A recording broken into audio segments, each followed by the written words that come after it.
એક જણ ઇન્ડિયાથી જોઈન થવાના હતા, થશે. હા આપણે સ્ટાર્ટ કર્યું છે. આપણે પાપ તત્વ સ્ટાર્ટ કર્યું હતું, બરાબર છે? પાપ તત્વ એટલે શું યાદ છે? જરાક રિવાઇઝ કરી લઈએ. જ્યારે આપણે અશુભ કર્મ બાંધીએ છીએ, જેના કારણે અશુભ ભાવ થાય છે અને એનો આપણો અશુભ બંધ પડે છે, તો આપણું પાપ બંધાય છે. અને જ્યારે પાપ આપણો બહાર આવે, ઉદયમાં આવે, એટલે આપણું એ પાપ કર્મ થઈ ગયું, બરાબર? આપણે પાપ કર્મ બાંધી લીધું અને જે જ્યારે આપણી સાથે કંઈ ખરાબ થાય તો એ આપણું પાપ કર્મ ઉદયમાં આવે. હા, હવે પાપના ઉદયથી જીવને શું શું આપણે શું ભોગવે? તો એક તો દુઃખ ભોગવે સંસારમાં. એના સિવાય આપણને 4 ગતિમાં ભવભ્રમણ થયા કરે. અને સૌથી વધારે લોસ ક્યાં થાય? તો કે આપણે ધર્મથી દૂર થઈ જઈએ. આપણને ધર્મનું સુખ જે મળતું હોય એ ન મળે. ઓકે, આપણે બધું કર્યું હતું પેલા. આપણને કદાચ ખરાબ હેલ્થ હોય આપણી, કે આપણને ફાઇનાન્શિયલ પ્રોબ્લેમ હોય, અથવા તો કોઈ આપણી વાત ન સાંભળે, કોઈ આપણી વાત ન માને, ક્યારેક આપણને જ્ઞાન ન ચડે, જો આ બધું વસ્તુ આપણી ઈચ્છા પ્રમાણે કાંઈ ન થાય તો સમજવાનું કે આપણા પાપનો ઉદય છે. અત્યારે રેકોર્ડિંગ ચાલુ છે? હા, ચાલુ છે. Okay okay. હવે જેમ જેમ પાપ ઓછા થાય એમ આપણે મોક્ષ માર્ગમાં આગળ વધતા જઈએ. અને આપણે જો સુખી થવું હોય, આપણે મોક્ષ માર્ગમાં આગળ જવું હોય, તો આપણે પાપ ઘટાડવા અને છોડવા પડશે. ધીમે ધીમે ઘટાડવા તો પડશે, પણ છોડવા પડશે. તો એ છોડવા માટે પહેલા આપણે જાણવું પડશે કે પાપ આપણે કેવી રીતે બાંધીએ છીએ. તો આપણને આપણે પ્રતિક્રમણમાં બતાવે છે કે 18 પ્રકારના પાપ સ્થાનક છે, બરાબર છે? એમાંથી આપણે પેલું જોયું હતું પ્રાણાતિપાત. પ્રાણાતિપાત, હા, હવે આપણે પેલા કરી ગયા છે, એટલે હું થોડી ફાસ્ટ જવા દઉં. પ્રાણોનો અતિપાત એટલે કે પ્રાણનો અતિપાત થાય, પણ જીવાતિપાત કેમ ન થાય? જીવનો અતિપાત ન થાય. જીવ એટલે આત્મા, એને ન મરાય. પ્રાણ, આપણને 10 પ્રાણ મળ્યા છે, એને આપણે એનો ઘાત કરી શકીએ છીએ. તો કયા જીવોને આપણે ન મારવા જોઈએ? મેં કીધું તું 9 પ્રકારના જીવોને આપણે ન મારી શકીએ. કોણ? પૃથ્વી, અપ, વાવ, તેવ, બેન્દ્રી, તેન્દ્રી, ચૌરેન્દ્રી અને પંચેન્દ્રિય. હવે હા, આપણે જે સંસારમાં રૂટીનમાં એ કરીએ છીએ, પણ આપણે એમાંથી બચવાનું છે. અને કદાચ ઈ પ્રાણાતિપાતની હિંસામાંથી બચવા માટે આપણામાં કયો ગુણ આવવો જોઈએ? કયો ગુણ આવવો જોઈએ? અહિંસાનો. અહિંસા અને સમતા. અહિંસા અને જીવદયા. જીવદયા, હા, જીવદયા. ઓકે, કારણ કે આપણે રૂટીનમાં જો ઘરમાં જીવદયા ક્યાં પાડી શકીએ? એ પણ મેં એક્ઝામ્પલ આપ્યું હતું કે આપણે શાક સુધારતા હોય તો આપણે એક વસ્તુ સાઈડમાં મૂકી દેવાની કે મેં એક વનસ્પતિ કાયના જીવને મેં એક બલિદાન આપ્યું, કે ઈ મેં જીવદયા કરી. આપણે એવી રીતે, કારણ કે આપણે સંસારમાં રહીએ છીએ તો આપણાથી હિંસા થવાની જ છે, જાણતા અજાણતા કરવાના છે. હા, તુર્યું, આપણે તુરિયા સુધારીએ તો કેવી રીતના કરાય? ખાલી થોડુંક તુરિયું મૂકી દેવાનું. એક તુરિયું, હા, એક ટુકડો સાઈડમાં મૂકી દેવાનો કે ભાઈ મેં આટલો, એક કોઈ પણ શાક હોય, ભીંડો હોય તો એક સિંગલ હોય તો વાંધો નહીં, પણ જે આખું હોય તો ટુકડો મૂકી દેવાનો, કારણ કે આપણે એમાં કઈ છૂટકો જ નથી આપણી પાસે. તો એ રીતે આપણે એક જીવને, એટલે આપણે એલર્ટ છીએ કે હું આ જીવને શાક સુધારું છું, પણ હું એ જીવને મારાથી જીવની હિંસા થાય છે, તો આપણે એટલી એલર્ટનેસ રાખીએ કે આપણે એટલા એક જીવની મેં દયા પાડી. ભલે મારે આ કરવું પડે છે, હું સંસારમાં છું, મારે રસોઈ કરવી જ પડે છે, છૂટકો જ નથી મારી પાસે, પણ એટલું મેં એલર્ટનેસ મારી રાખી કે મેં એટલા જીવની દયા પાડી. આપણે એના માટે કોની સ્ટોરી જોઈતી? આપણે ઓલા રાજા કયો કબૂતર ને પારેવા ને બચાવ્યું હતું? એ શાંતિનાથ ભગવાનની કબૂતર વાળી જોઈતી. એક ધર્મરુચિ અણગારની જોઈતી, જેને કીડીઓની દયા પાડી. હા, અને હજી એક જોઈતી મેઘરથ રાજા છે, હાથીના ભવમાં એને સસલાને બચાવ્યું. આપણે ત્રણેય સ્ટોરીમાં જીવ દયા જોઈતી. તો આપણે જે આપણે પાપ જોશું એની સામે આપણે કયા ગુણને અપનાવવાનું એ પણ આપણે સાથે સાથે કરશું. એટલે પ્રાણાતિપાત અગર એક પાપ છે તો એમાંથી બચવા આપણે કયો ગુણ હોવો જોઈએ? તો અહિંસા અને જીવદયા. એના પછી હવે આપણે બીજું પાપ છે મૃષાવાદ. મૃષાવાદ એટલે શું? ખોટું બોલવું, જુઠ્ઠું બોલવું. મૃષાવાદ એટલે શું? જુઠ્ઠું બોલવું. આપણે કોઈને આપણે ખોટે માર્ગે દોરી જઈએ, અથવા તો ખોટા સહી સિક્કા કરવા, અથવા તો કોઈને આપણે એપ્રિલ ફૂલ બનાવવું, આ બધું જ ખોટું બોલવામાં ગણાય જાય છે. અને ક્યારેક આપણે ખબર છે એવું હોય, ફોન આવે તો આપણે કહી દઈએ, ઘરમાં હોવ તો આપણે છોકરાને કહી દે ને હું નથી. આપણે હોઈએ તો પણ એમ કહી દે, આપણે વાત ન કરવી એમ કહી દે, નથી કહી દે, તો ઈ ખોટું બોલવાનું થયું, એને કહેવાય મૃષાવાદ. હવે આ મૃષાવાદથી બચવા માટે તમે જ મને કહો, ખોટું બોલવા સામે આપણે કયો ગુણ હોવો જોઈએ? સાચા બોલવાનું, કે પછી સત્ય. નહીં બોલવાનું, તો સત્ય. મૂંગા રહેવાનું, જો ન હા, બોલવું કાં તો હોય. નહીં બોલવાનું, કાં સત્ય બોલવાનું. એ પણ એક સત્ય ઓપ્શન છે કે તમે એ જગ્યાએથી વયા જાઓ, કાં તમે કાંઈ ન હમ. બોલો, અથવા તો ગુણ કયો અપનાવવાનો? તો સત્ય. કારણ કે ખોટું બોલશો તો તમારે ક્યારેક ને ક્યારેક એમ કહે ને, આપણે ખોટા કાર્ય કરીને આપણને હંમેશા અપયશ જ મળે. એમાં એક ખબર પહેલા એક સ્ટોરી હતી, એક છોકરો ઝાડ ઉપરથી રોજ બોલે, અરે શેર આયા મને બચાવ બચાવ, રોજ લોકો બચાવવા આવે, પણ પછી એમ કે હું તો મસ્તી કરતો હતો. અને પછી થોડા સમય પછી સાચે જ આવ્યો શેર, તો કોઈ એને બચાવવા આવ્યું નહીં. એ રીતે પછી આપણી વાત કોઈ માને જ નહીં, એવું થાય. આમાં આપણે સત્ય એક એવો ગુણ છે, સત્યનો ગુણ એવો છે કે એક ગુણ જો આપણામાં આવશે ને, તો બીજા ગુણ એની મેળે આવશે. જો એક છોકરો હતો, એ હંમેશા એમ કહે ને, ખોટું બોલે, કે બધા જ એને વ્યસન હતા એ છોકરાને, દારૂ પીવાનું, કે જુગાર રમવાનું, કે જે તમે કહો ને કે જે ખરાબ આદત હોય ને, બધી જ હતી. હવે એના પપ્પાને આ વ્યસનમાંથી બહાર કાઢવું, પણ ગમે તેવું કહીએ પણ બાળકો માને નહીં. પછી એના પપ્પા છેલ્લી ઘડી, એટલે એના મૃત્યુના સમયે એના પપ્પા એને ખાલી કીધું કે તું મને એક વચન આપ, તો કે જો મને તમે જુગાર ને દારૂ ને બધું બંધ કરવાનું કહેશો તો એ વચન હું નહીં આપું, એના સિવાય તમે કહેશો તો હું તમારી વાત માનીશ. તો કે ભલે તું તારા જેટલા વ્યસન છે ને, તું બધા વ્યસન કરજે, પણ તું મને એક વચન આપ કે તારે ખોટું નહીં બોલવાનું, એટલું એક વચન મને આપી દે. તો ઓલા છોકરાને એમ કે વાંધો નહીં, આમાં શું છે, ખોટું નહીં બોલવાનું એ કહેવામાં કઈ વાંધો નથી. તેને વચન આપ્યું કે હું ખોટું હવે નહીં બોલું. પછી એના પપ્પા તો મરી ગયા. હવે જ્યારે જ્યારે બહાર જાય, ત્યારે કોઈ એને ફ્રેન્ડ મળે કે કોઈ પૂછે, સીધ જાય છે. તો હવે દારૂ પીવા જાય છે, જુગાર રમવા જાય છે, કે હું કોઈની પાસે જાઉં છું, તો એ સાચું બોલવાનું ને. તો સમાજમાં ખોટું કહીને જાય કે ભાઈ હું બહાર જાઉં છું, કામ પર જાઉં છું, પણ અત્યારે હવે એને પપ્પાને વચન આપ્યું હતું કે સાચું બોલવાનું છે. એટલે એને કેવું પડે કે હું તો દારૂ પીવા જાઉં છું, કારણ કે એને વચન આપેલું હતું. તો ધીમે ધીમે એના ફ્રેન્ડ્સ ને બધું ઓછું થવા માંડ્યું. ધીમે ધીમે એની પાસે પૈસા, પરિસ્થિતિ બધું બદલાવા માંડ્યું. હવે એ પૈસા માટે મોહતાજ થઈ ગયો. પણ એને સત્ય, હા, એના પપ્પાને જે વચન આપ્યું હતું એ એને પૂરું કર્યું, કે ભલે જુગાર રમે, દારૂ પીએ, જે બી કરે, પણ ખોટું ના બોલે. એક સમય એવો આવ્યો કે એની પાસે કાંઈ જ નતું. ત્યારે એમ થયું કે હવે હું રાજાના મહેલમાં ચોરી કરવા જાઉં. હવે એ રાતના ચોરી કરવા જાય છે. તો એક માણસ રસ્તામાં મળે છે કે તું ક્યાં જાય છે? તો કે હું રાજાના દરબારમાં, મહેલમાં ચોરી કરવા. સાચું તો બોલવાનું હતું. તો કે હું, મારી પાસે કાંઈ નથી ને મને રાજાના મહેલમાં હું ચોરી કરવા જાઉં છું. હવે એ ચોરી કરીને આવ્યો.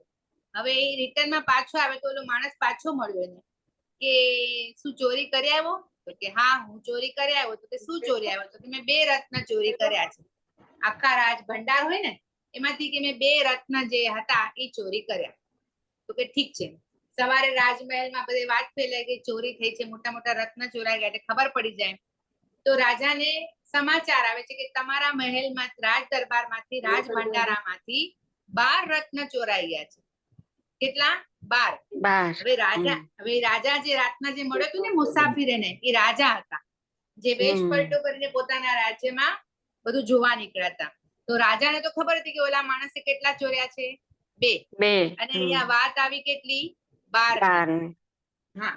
પછી રાજાએ ત્યારે કાંઈ ન કીધું. એને કીધું કે તપાસ કરાવો, કોણે ચોરી કર્યા છે. બધું સિપાહીઓ, સૈનિકો મોકલ્યા. એ બધું કરતા આ માણસને પકડીને, આ છોકરાને પકડીને લઈ આવ્યા. અને છોકરાને પૂછે કે તે ચોરી કરી? તો કે હા, મેં ચોરી કરી. તો કે કેટલું, શું ચોરી ગયું? તો કે મેં 2 રત્ન ચોર્યા. તો કે આ તો બીજા 10 રત્ન ક્યાં ગયા?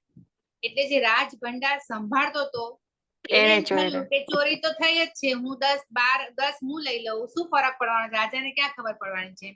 પણ ઓલો છોકરો જે સાચું બોલ્યો એને કારણે રાજાને ખબર પડી. એટલે રાજાને એમ થયું કે ભલે આ છોકરો ચોરી કરે, જે બી હોય, પણ બોલે છે સાચું. એટલે એને પોતાની રાજાને ત્યાં મંત્રીનું પદ આપ્યું અને એમાંથી આગળ વધતો.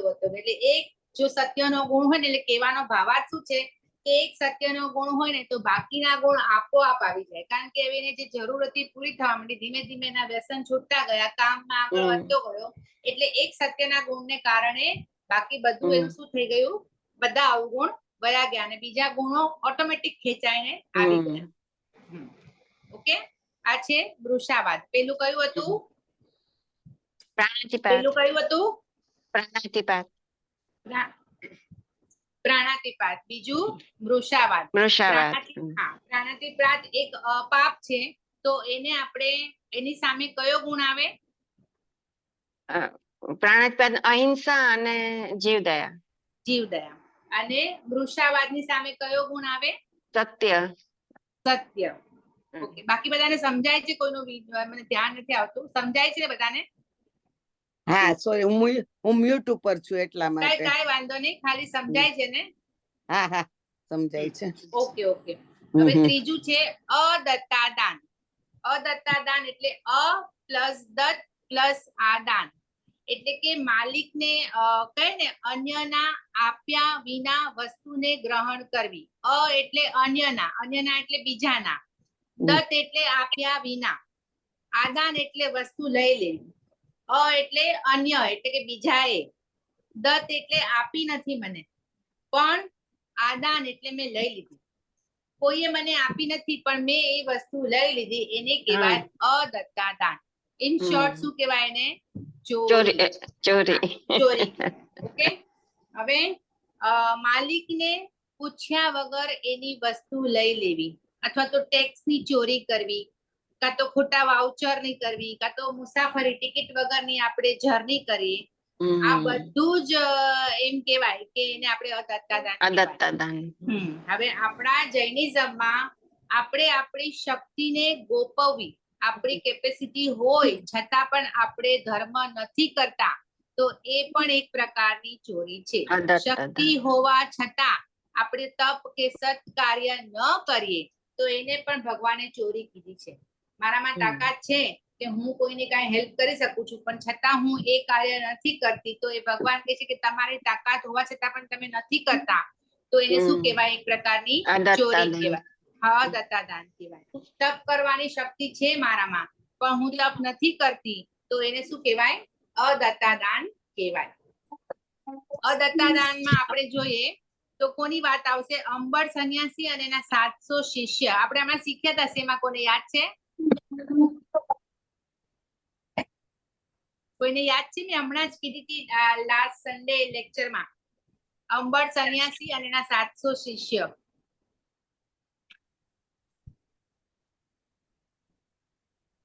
સોરી, મને નથી ખબર. આ સન્ડે ના લેક્ચરમાં આપણે કયો ટોપિક કર્યો હતો? સન્ડે ના લેક્ચરમાં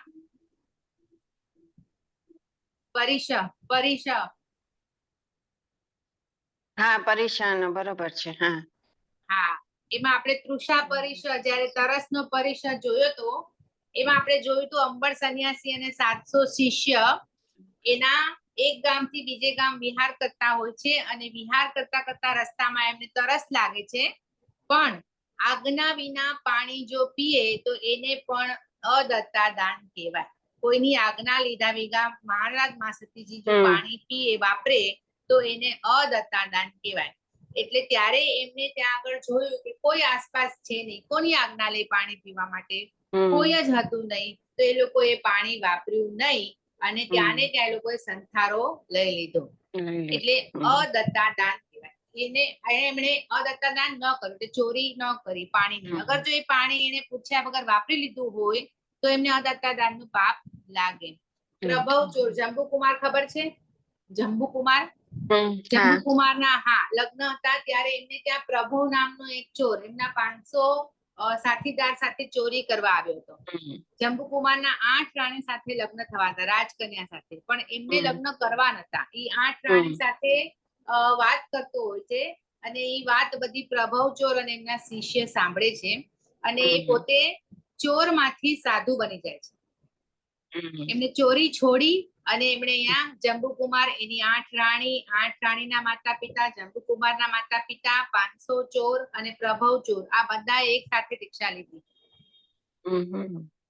તો એ ત્યારે એમણે અદત્તાદાન નો ત્યાગ કર્યો કહેવાય. હવે એના માટે આપણે શેનું પાલન કરવું જોઈએ? કયો ગુણ આવવો જોઈએ? તો અચૌર્ય.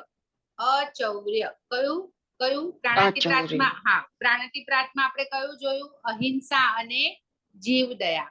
બીજું મૃષાવાદમાં સત્યનો ગુણ આવવો જોઈએ. હા, એવી રીતે અદત્તાદાન એટલે કે ચોરી, એની સામે અચૌર્ય વ્રત કહેવાય. ક્લિયર? આજે કોઈ બધા સાંભળે છે ને? હું તો સાંભળું છું, હા, પછી એટલે બીજા તમે- બધાને નથી ખબર. એટલે ખબર નથી પડતી મને, એટલે કહું છું. ના બધા સાંભળે છે. સાંભળો છો? મીતાબેન આવ્યા આજે. યસ ઓકે ઓકે, સાંભળો છો ને? હા, બસ તો વાંધો નહીં. હા મીતાબેન તમારું મોઢું બતાવો. સોરી. એ અમારા ઇન્ડિયા થી છે આ મીતાબેન. અચ્છા અચ્છા. હા મારી બેન છે ને એ નથી આવી શકતી, એને જય હા જીનેન્દ્ર. એને હા જય જીનેન્દ્ર. એને જરાક પ્રોબ્લેમ છે, હા પણ ઈ કે હું બધું શીખું છું નીચે એના હીરામાસી છે ને એની પાસેથી. અચ્છા અચ્છા, ઓકે. હવે ચોથું આપણે કરીએ પાપ, મૈથુન. હવે મૈથુન એટલે શું? 5 ઇન્દ્રિયોના 23 વિશે આપણે પેલા બી શીખ્યા. આમ તો મૈથુન એટલે શું કહેવાય? આપણે જે પુરુષ અને સ્ત્રી વચ્ચે જે થાય એને આપણે મૈથુન કહીએ. પણ ઈ એને કહેવાય કે મૈથુનની પરાકાષ્ઠા, એટ ધ એન્ડ એની ઉપર કાંઈ નથી. પણ એનાથી એનાથી નીચે આપણી 5 ઇન્દ્રિય છે, બરાબર? 5 ઇન્દ્રિયના 23 વિષય છે. વર્ણ, ગંધ, રસ, શબ્દ, વર્ણ, ગંધ, રસ અને સ્પર્શ. શ્રોતેન્દ્રિયનો શું આવે? શબ્દ. અહીંયા શું આવે? વર્ણ. અહીંયા આવે ગંધ, અહીંયા આવે રસ અને અહીંયા આવે સ્પર્શ. આ 5 ઇન્દ્રિયના 23 વિષય થાય. શબ્દ કેટલા છે? તો 3 છે. જીવ શબ્દ, અજીવ શબ્દ, મિશ્ર શબ્દ. ઓકે. પછી વર્ણ 5 છે, આપણે જે શીખી ગયા છે પેલા, આપણે કાળો પીળો જે શીખી ગયા. ગંધ 2 છે, સુરભી ગંધ, દુર્ભી ગંધ. રસ 5 છે, જે શીખી ગયા ઈ. અને સ્પર્શ 8 છે, ઈ પણ આપણે શીખી ગયા. ખાલી શબ્દ નથી શીખ્યા. તો જીવ શબ્દ, અજીવ શબ્દ અને મિશ્ર શબ્દ. ઓકે. હવે એનું એક્ઝામ્પલ હું સમજાવી દઉં તમને. જીવ શબ્દ, હું છું, જીવ છું, હું બોલું છું. તો હું જે બોલું છું કયા શબ્દ થયો? જીવ શબ્દ. જીવ શબ્દ. હા, બરાબર. હવે ચેર નો અવાજ આવે છે, કોઈ ટેબલ નો અવાજ આવે છે, તો એ શું થઈ ગયું? અજીવ શબ્દ. અજીવ શબ્દ. પણ મિશ્ર શબ્દ એટલે શું? મિશ્ર એટલે કે જીવ અને અજીવ ભેગો મળીને અવાજ નીકળે. એટલે સપોઝ હું છું, હું ફ્લૂટ વગાડું છું, વાંસળી વગાડું છું, તો હું જીવ છું અને વાંસળી શું છે? ફ્લૂટ શું છે? તો એમાંથી જે મારા અને એના કનેક્શન થી જે અવાજ નીકળો એને મિશ્ર શબ્દ કહેવાય. ઓકે.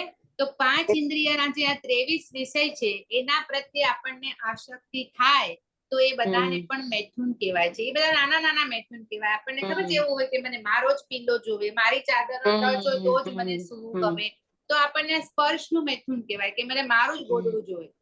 એવું બધું થાય આપણને. આંખથી આપણે, ભગવાને આંખ આપી છે તો આપણે ન જોવાનું કાંઈ એવું બધું જોઈએ, તો એ તો એ ઇન્દ્રિયનું મૈથુન કહેવાય. એટલે આ બધા નાના નાના પ્રકારના મૈથુન છે. અને આપણે જે મૈથુન સમજીએ છે એને કહેવાય પરાકાષ્ઠા. સૌથી એનાથી ઉપર કોઈ મૈથુન નથી. પણ આ 5 ઇન્દ્રિયના 23 વિષય જે છે એનું પણ એને પણ મૈથુન કહેવાય. ઓકે. હવે શ્રોતેન્દ્રિયનું આપણે એક એક્ઝામ્પલ જોઈએ. હરણ છે, ડિયર. હા, નાના નાના આગમમાં આવી રીતે એક્ઝામ્પલ આપેલા છે, આપણા આગમમાં જ છે એક્ઝામ્પલ. ડિયર છે, એને મ્યુઝિક સાંભળવું બહુ જ ગમે છે. હવે એ મ્યુઝિક સાંભળવામાં એટલો બધો લીન થઈ ગયો કે શિકારી એનો શિકાર કરી લીધો અને મૃત્યુ પામ્યો. તો એને કઈ ઇન્દ્રિયનું થયું? શ્રોતેન્દ્રિય. કોનું આવ્યું? મ્યુઝિક સાંભળવું ગમે છે ને, સાંભળવામાં લીન થઈ ગયો. ઓકે. પછી ચક્ષુ ઇન્દ્રિય. હવે એમાં એક બટરફ્લાય છે, પતંગિયું જેને કહેવાય. એને જ્યોત જોઈ તો એને એમ લાગ્યું કે અરે કઈક શું છે આ કલર? દીવાની જ્યોત, દીવાની જ્યોત જોઈ તો એ કલર પાસે ગયો, જાય છે, પણ હવે એને ખબર હતી કે આગ છે. તો એ વર્ણ, કલર જોઈને એટ્રેક્ટ થયું અને પતંગિયું એમાં જાય છે તો એ દીવાની જ્યોતમાં એનું મૃત્યુ થઈ જાય છે.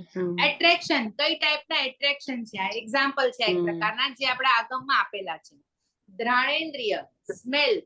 ભમરો હોય એને કમળની સ્મેલ બહુ ગમે છે, તો એ કમળની અંદર સ્મેલ લે છે, પણ એમાં એટલો બધો લીન થઈ ગયો કે સાંજ પડીને કમળ બીડાઈ ગયું, ખબર જ ના પડી, એનું મૃત્યુ થઈ ગયું. રસનેન્દ્રિય એટલે ટેસ્ટ. હા, માછલી. શિકારીએ જાળીમાં માછલીને ખાવાનું ફેંક્યું અને એ માછલી જાળીમાં ખાવાનું જોઈને આવી ગઈ અને ફસાઈ ગઈ અને એ માછલી પકડાઈ ગઈ, ફસાઈ ગઈ એવી રીતે. અને સ્પર્શેન્દ્રિય એટલે સ્પર્શ. એક ભેંસ, પાડો, એને એટલું બધું ઠંડુ પાણી ગમે, એટલું બધું ઠંડુ પાણી ગમે તો એ નદીમાં ઠંડા પાણીમાં બેઠો જ રહ્યો એટલો બધું એના પ્રત્યે આસક્તિ આવી કે એક મગર આવી ગયો મોટો અને એ મગર એને ખાઈ ગયો. હા એ એટલે આ એક આસક્તિનો એક એક્ઝામ્પલ છે કે જે ઇન્દ્રિયની તમને આસક્તિ થાય એના કારણે આવા એક એક્ઝામ્પલ આપણને આપણા શાસ્ત્રમાં કીધા છે. હવે એના સિવાય આપણે જો મોક્ષ સુધી જવું હોય તો આપણને ઓબ્સ્ટેકલ આવવાનું છે મૈથુન, બરાબર. પણ આ એક એવું પાપ છે કે આપણે સમજણ સાથે પણ કરીએ છીએ. આ બધા પાપ સંસારમાં રહીને આપણને ભૂલથી નથી થતું. આ પાપ સમજણથી થાય છે. આપણે આ ભૂલથી નથી કરતા. આ પાપમાંથી નીકળવું ડિફિકલ્ટ છે, પણ એના માટે આપણે શું કરવું જોઈએ? કયો ગુણ આવવો જોઈએ? કે બ્રહ્મચર્યનો. ભલે એમ નહીં કે તમે જાઓ જીવનું લેવું, પણ કોઈ પણ વસ્તુની લિમિટ તો આપણે કરી શકીએ છીએ. કારણ કે આ એક જ એવું પાપ છે, આપણે જાણી બુજી જાણતા હોય તો પણ આપણે આ પાપ કરીએ છીએ. હા હા એટલે અને સ્થૂલીભદ્રની સ્ટોરી કોઈને ખબર છે? સ્થૂલીભદ્ર હા ખબર છે ને? હા, ગુરુના 4 શિષ્ય હોય છે, એમાં એક સ્થૂલીભદ્ર હોય છે. એમાં સ્થૂલીભદ્ર ને એક જણને સિંહના ગુફામાં ચોમાસું કરવાનું.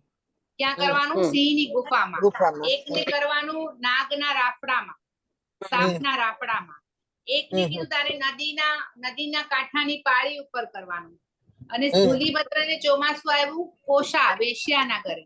વેશ્યાના ઘરે આવ્યું, ત્યાં ચોમાસું કરવાનું. હવે એ 4.5 મહિના ચોમાસું કરીને પાછા આવ્યા. હવે ગુરુ પૂછે છે કોનું ચોમાસું સૌથી શ્રેષ્ઠ? કોનું ચોમાસું સૌથી શ્રેષ્ઠ કહેવાય? સ્થૂલીભદ્રનું. કારણ કે બાકીના 3 ને જો કાંઈ પણ આવ્યું હોય તો એ શરીરને અફેક્ટ થાય. અગર કાંઈ પણ સિંહે કર્યું, સાપે કર્યું કે નદીના કાંઠા પરથી પડી ગયા તો એ શરીરને અફેક્ટ થાય. પણ સ્થૂલીભદ્ર એવી જગ્યાએ હતા કે એમનું ચારિત્ર અફેક્ટ થાય. ભાવ ચારિત્ર અફેક્ટ થાય એમનું. કારણ કે એક સ્ત્રીને ત્યાં 4.5 મહિના રહી અને પોતાના સંયમ જીવનનું, પોતાના ચારિત્રનું પાલન કરવું, એટલે એને કીધું કે સૌથી શ્રેષ્ઠ જો ચોમાસું હોય તો કોનું છે? સ્થૂલીભદ્રનું. એટલે બીજું આપણે રાજ્યમતી અને રાજ્યમતી જે છે એમનું બી હા એમ બધા એક્ઝામ્પલ છે કે આ બધાને આપણે બ્રહ્મચર્ય ના પાલન માટે આપણે આ બધાને યાદ કરીએ. જંબુકુમાર 8 રાણી સાથે લગ્ન થવા છતાં પણ એ પોતાના સંયમ જીવનમાં આગળ વધ્યા. તો આપણે આ બધાના ચારિત્રના વાંચવાના કે એમને યાદ કરી અને આપણે બ્રહ્મચર્યના ઘરમાં થોડા બ્રહ્મચર્ય એટલે કે આત્મામાં રમણવું. ખાલી બ્રહ્મચર્ય એટલે કાંઈ ઈ જ નથી. બ્રહ્મ એટલે આત્મા, ચર્ય એટલે રમણવું. સ્વમાં રમણ કરવું એને પણ બ્રહ્મચર્ય કહેવાય. ઓકે, એટલે આપણે મૈથુન જેવા પાપથી બચવા માટે કયો ગુણ અપનાવવાનો છે? બ્રહ્મચર્ય. ઓકે, કેટલા પાપ થયા આપણા? 4. પેલું કયું? પ્રાણાતિપાત, વૃક્ષાવાદ,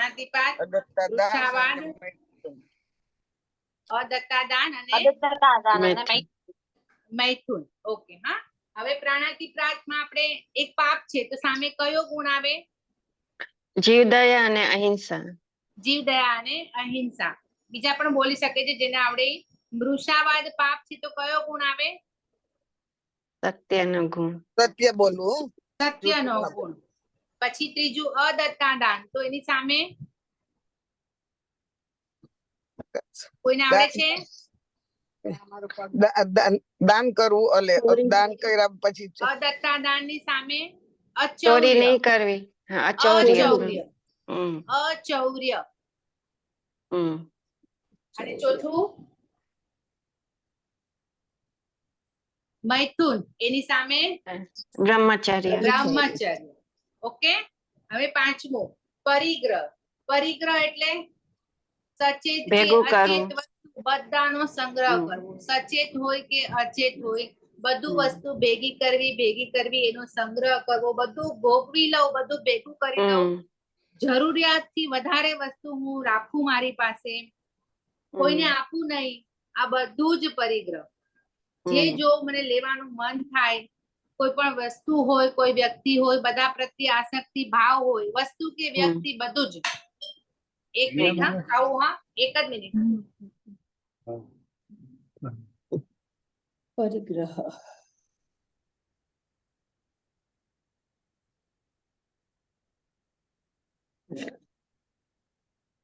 પાછું આપણે મારી જેસંગ જ જવાનું. વિલેજ રોડ ઉપર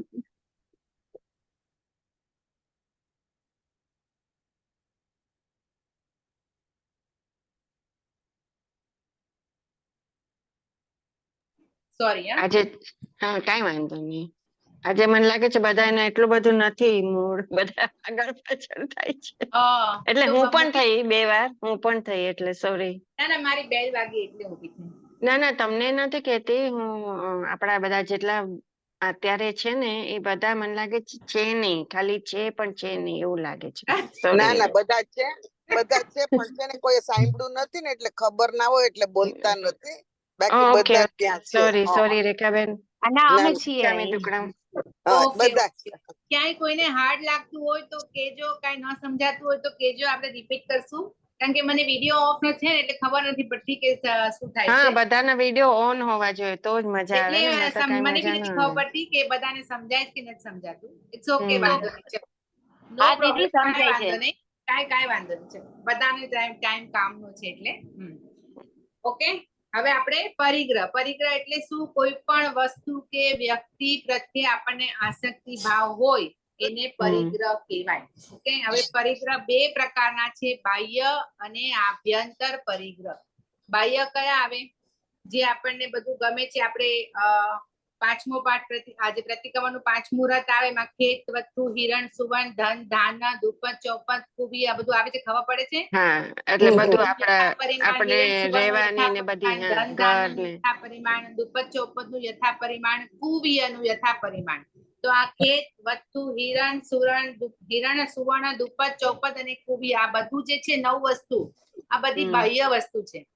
એટલે મકાન, ઘર, સોના, ચાંદી, આપણી ઘરના વાસણ, એ આ પ્રકારના 9 જે છે એ બધા કયા કહેવાય? બાહ્ય પરિગ્રહ કહેવાય. બાહ્ય પરિગ્રહ. અને રાગ, દ્વેષ, જે આપણા મનના બધા ભાવ છે એને આપણે આભ્યંતર પરિગ્રહ કહેવાય. હાસ્ય, રતિ. તમારો અવાજ નથી આવતો તૃપ્તિબેન. મ્યુટ ઉપર વહી ગઈ હશે. ના મ્યુટ નથી, ખબર નહીં. તો ઈ ગઈ હશે પાછી બાણું ખોલવા. આપણા જે મનના ભાવ છે. હા સંભળાતું નતું વચમાં, ખબર નહીં કેમ. અચ્છા, તો તમે આ બાહ્ય પરિગ્રહ સાંભળ્યું ને? હા સાંભળ્યું, થોડુંક સાંભળ્યું, થોડુંક નથી સાંભળ્યું. 9 પ્રકારના જે ખેત, વસ્તુ, હિરણ, સુવર્ણ જે આવે હા છે એ ને, સાંભળ્યું. એ 9 પ્રકારના બાહ્ય પરિગ્રહ છે. અને હાસ્ય, રતિ, આ જે અમુક 14 પ્રકારના છે જે એ બધા આભ્યંતર પરિગ્રહ કહેવાય. આપણા બધા રાગ, દ્વેષ, હાસ્ય, રતિ, અરતિ, ભય, શોક જે છે આવે છે, એ બધાને કયા કહેવાય? આભ્યંતર પરિગ્રહ. ઓકે. હવે આમાંથી જે આપણે બાહ્ય પરિગ્રહ છે, જૈન સાધુ પોતાની પાસે કાંઈ રાખે, એની પાસે પોતાનું ઘર હોય, પોતાની પાસે કાંઈ સાંજ પડે એના પાત્રા બી ખાલી થઈ જાય ને, પાત્રામાં કાંઈ ન હોય સાંજે. તો આપણે જૈન ધર્મના, જૈન ભગવાન, મહાવીર ભગવાનના, આ ગુરુના બધા અનુયાયી છીએ આપણે. તો આપણે એમાંથી કાંઈક તો શીખવાનું ને, કાંઈક પરિગ્રહ ઓછો કરવાનો કે નહીં? કે નહીં કરવાનો? આપણે જયારે આપણે શ્રમણ સૂત્ર બોલીએ છીએ, એમાં આપણે બોલીએ કે શ્રાવકના 3 મનોરથ છે, આવે છે. એમાં પહેલો મનોરથ આવે, ક્યારે આરંભ અને પરિગ્રહ ઓછો કરવું, આવે છે ને. ક્યારે આરંભ અને આપણે બોલીએ છીએ બહુ, પણ આપણે જીવનમાં નથી ઉતારતા ક્યાંય. બોલે તો જેટલા પ્રતિક્રમણ કરે એટલી વાર બોલતા હશું, ક્યારે આરંભ અને પરિગ્રહ ઓછો કરું, ક્યારે હું સંયમ જીવન સ્વીકાર કરું, ક્યારે હું સંસારો કરી પંડિત મરણે મરું, આ ત્રણેય આપણે બોલીએ. પણ આરંભ અને પરિગ્રહ એટલે શું કરવાનું છે આપણે?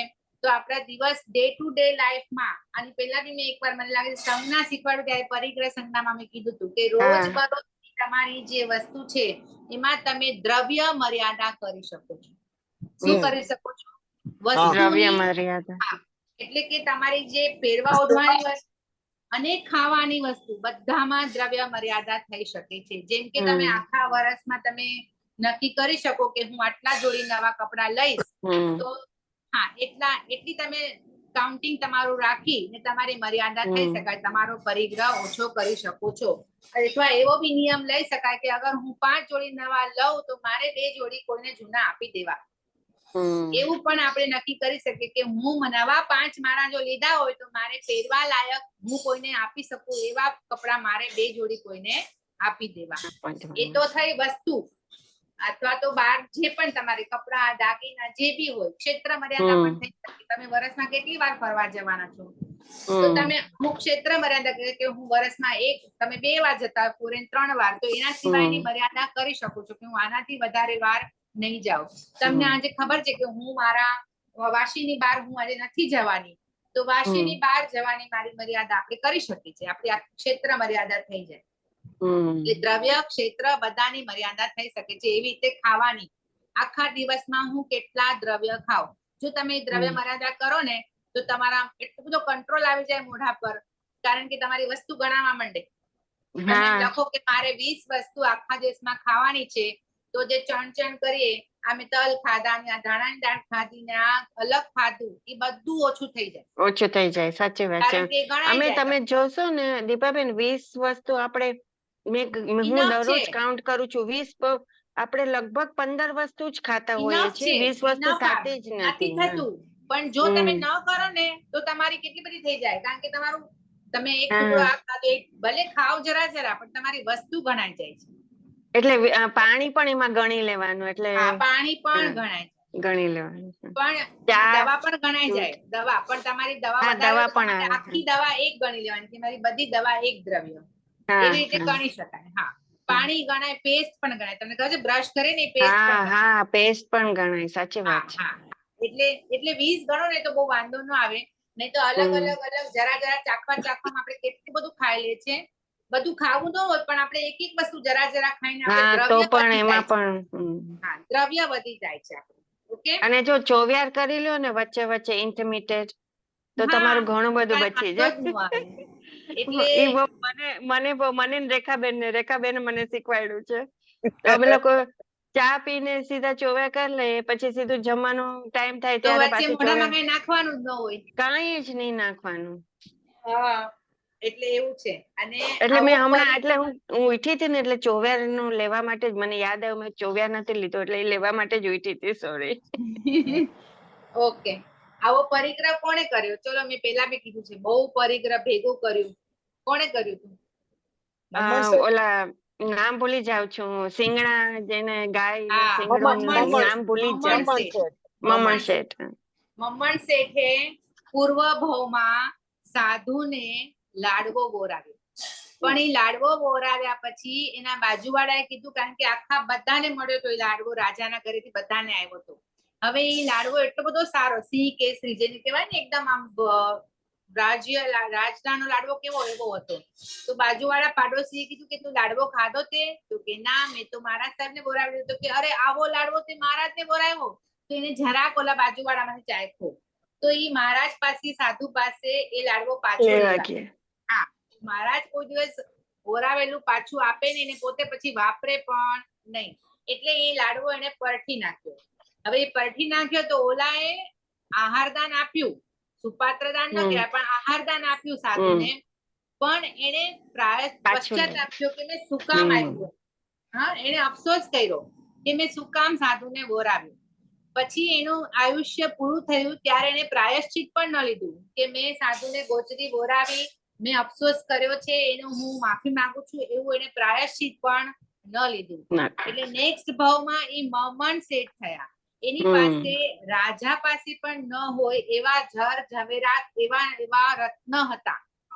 એની પાસે શું કામ મળ્યું? આ કારણ કે એને સાધુને લાડવો બોરાવ્યો તો એનું એને આ ફળ મળ્યું. એને એવા 2 બળદ હીરા જડિત બળદ બનાવ્યા હતા જેનું એક બળદનું શીંગડું હજી બનાવવાનું બાકી હતું. પણ એ કેવી રીતે રહેતો હતો? તો કે ભિખારી કરતા પણ બદતર જિંદગી જીવતો હતો. ખાય પણ નહીં, કપડા પણ ફાટેલા પહેરે. રાજા કરતા અધિક ધનાઢ્ય કહેવાય કે શ્રીમંત હતો. એટલો પૈસા રાજા કરતા પણ શ્રેષ્ઠ એની પાસે રત્નો હતા. છતાં પણ એનું રહેવાનું કેવું? સાવ ગરીબ જેવું. ખાવાનું કેવું? તો સાવ રૂખું સૂકું ખાય. કપડા કેવા પહેરે? તો કે ફાટેલા પહેરે. આવું એમનું રહેવાનું કારણ કે એમને પ્રાયશ્ચિત નતું લીધું. એના કારણે એમને દાન આપ્યું એનું એને ફળ મળ્યું કે એને ધન મળ્યું ખૂબ. પણ જે એને પશ્ચાતાપ કર્યો, અફસોસ કર્યો, એના કારણે એમને આ ધન વાપરી ન શક્યા, આખી જિંદગી એવી તે જ રહ્યા. તો આવો એને પરિગ્રહ કર્યો હતો. બીજું, પરિગ્રહની મમતા, આવો પરિગ્રહ કર્યો. હવે આ પરિગ્રહ છોડ્યો કોણે? તો કપિલ કેવડીની વાત ખબર છે? કપિલ કેવડી ખબર છે તમને? સાંભળેલી છે પણ યાદ નથી. હા, ભૂલી કપિલ ગયા છે ને, છે. એ બહુ આમ ગરીબ હતો. તો એની પત્ની કે છે કે એના રાજ્યમાં રાજા હોય ને, જે સવારે સૌથી પહેલો આવે ને, એને 2 સોના મોહર આપે. તો સૌથી પહેલો રાતના જ ગયો જાય છે લાઈનમાં, જે પહેલો આવે એને આપે. તો એ રાજા પાસે જાય છે કે માંગ માંગ, તારે શું જોવે છે? તો એને એમ થયું કે આ 2 થી વધારે વસ્તુ માંગવાનું કે છે. તો એ વિચારવા માંડ્યો કે શું કરું? હા, યાદ આવ્યું. હા. પછી કે કાંઈ વાંધો નહીં, તું ઉતાવળ નહીં કર, તું આરામથી બહાર ગાર્ડનમાં ઝાડ નીચે બેસીને વિચારીને પછી માંગ. તો ઝાડ નીચે વિચારતી કે અરે 2 સોના મોહર શું, લાવ ને 100 માંગી લઉં. 100 નહીં, વધારે માંગી લઉં. અરે એમ કરતા કરતા એક ગામ માંગી લઉં. એક ગામ, પછી કે અડધું રાજ્ય માંગી લઉં. પછી એમ થયું હું પૂરું રાજ્ય માંગી લઉં. ક્યાં સુધી પહોંચી ગયો? 2 સોના મોહર માંગવાની વાત હતી, એમ કરતા કરતા રાજાનું રાજ્ય માંગવા સુધી પહોંચી ગયો. પછી એમ થયું કે અરે, જે રાજાએ મને આટલું બધી છૂટ આપી માંગવા માટે, એનું જ હું રાજ્ય લેવા તત્પર છું. એમ કરતા કરતા એની વિચાર શક્તિ પાછી બદલાતી ગઈ. એના મને કાંઈ ન જોતું, કાંઈ ન જોતું, એમ કરતા કરતા કરતા એમને જાતિ સ્મરણ જ્ઞાન થયું ને ધીમે ધીમે બધું યાદ આવ્યું ને કેવળ જ્ઞાનની પ્રાપ્તિ થઈ ગઈ. કપિલ કેવડી વિચારતા વિચારતા વિચારતા એમને કેવળ જ્ઞાન થઈ ગયું. તો એમણે આ પરિગ્રહની મમતાને છોડી શું કર્યું? મમણ શેઠે પરિગ્રહ કર્યો, કપિલ કેવડીએ છોડ્યું. ઓકે, તો હવે આવો પરિગ્રહનો આપણે પાપને છોડવું હોય તો આપણામાં કયો ગુણ હોવો જોઈએ? શું હોય તો પરિગ્રહ ઓછો કરી શકે? તમે વિચારીને કે ચલો અપરિગ્રહ. તો ઠીક છે, પણ શું હજી એના સિવાય તમારામાં કયું હોવું જોઈએ કે તમને એમ નથી જોતું? સંતોષ. સંતોષ. મને નથી જોતું એવો સંતોષ હોય કે ના, મારી પાસે ઘણું છે, મારે નથી લેવું. જો સંતોષ ગુણ હશે તો ઓટોમેટિક પરિગ્રહ ઓછો થાય છે. બરાબર? એટલે આપણને જો અગર વિશ્વમાં શાંતિ જોતી હોય ને, તો એક અહિંસા અને અપરિગ્રહ 2 વસ્તુ હોય ને, આપણે કોઈ હિંસા ન કરીએ અને આપણને કોઈ વસ્તુની જો બળતરા ન હોય જોવાની, મને આ જોવે છે, આ જોવે છે, તો આપણે હંમેશા આપણા જીવનમાં શાંતિ રહેશે. અહિંસા અને અપરિગ્રહ એટલે કે સંતોષનો ગુણ, 2 ગુણ આપણામાં આવી જાય તો આપણા જીવનમાં શાંતિ જ છે. ઓકે, 5 પાપ શીખ્યા. બધા એક એક બોલો. પેલું બધા બોલો, ભલે વિડિયો. મીતાબેન બોલો પેલું. પ્રાણાતિપાત એટલે અહિંસા. ઓકે, પ્રાણાતિપાત અને અહિંસા ગુણ. નેક્સ્ટ બીજા બોલો. મીતાબેન. મૃષાવાદ. હા, મૃષાવાદ અને ગુણ કયો? અહિંસા. ના, સત્ય. સત્ય. નેક્સ્ટ બીજું. જૂઠું નહીં બોલવાનું. અદત્તા દાન અને અચૌર્ય. Very good. ચોથું? મૈથુન. બ્રહ્મચર્ય. અને બ્રહ્મચર્ય. પાંચમું? પરિગ્રહ અને સંતોષ.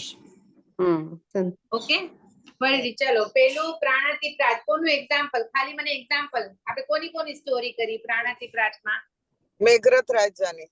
મેઘરથ રાજા. બીજા હજી કોની સ્ટોરી કરી? આપણે કડવા તુંબા વાળું ધર્મરુચિ અણગાર. અને ત્રીજું નામ મને યાદ નથી, હાથીનો પગ ઊંચો રાખ્યો તો ઈજ મેઘકુમાર નો પૂર્વ ભાવ. ઓલો શાંતિનાથ ભગવાન નો જીવ, ઓલું કબૂતર વાળું. બરાબર? ઓકે, કબૂતર નું. એટલે પેલું આપણે કેવી રીતે યાદ રાખશું આને? પેલું પાપ પ્રાણાતિપાત. કયો ગુણ આવે? અહિંસા અને જીવદયાનો ગુણ. કોણે કર્યો? તો આપણે 3 બનાવશું. ઓકે, પાપ, ગુણ અને એક્ઝામ્પલ. પ્રાણાતિપાત, અહિંસા, જીવદયા અને એક્ઝામ્પલમાં આપણે ધર્મરુચિ અણગાર, મેઘરથ રાજા અને શાંતિનાથ ભગવાનનો ભાવ. ઓકે, પૂર્વ બીજું. તો ધર્મરુચિ અણગાર નું શું હતું? સોરી કીડીની દયા ઓ, પાડી. કીડી, હા. નાગશ્રીએ એમને કીડીની કડવા દયા ચૂરમાનું શાક પાડી, હા. ખવડાવ્યું હતું. નાગશ્રી એટલે દ્રૌપદીનો જ પૂર્વ ભવ. હા યાદ હા આવ્યું? હા યાદ હા આવ્યું? હા હા નાગશ્રી એટલે ધર્મરુચિનો પૂર્વ ભવ. નાગશ્રી એ હા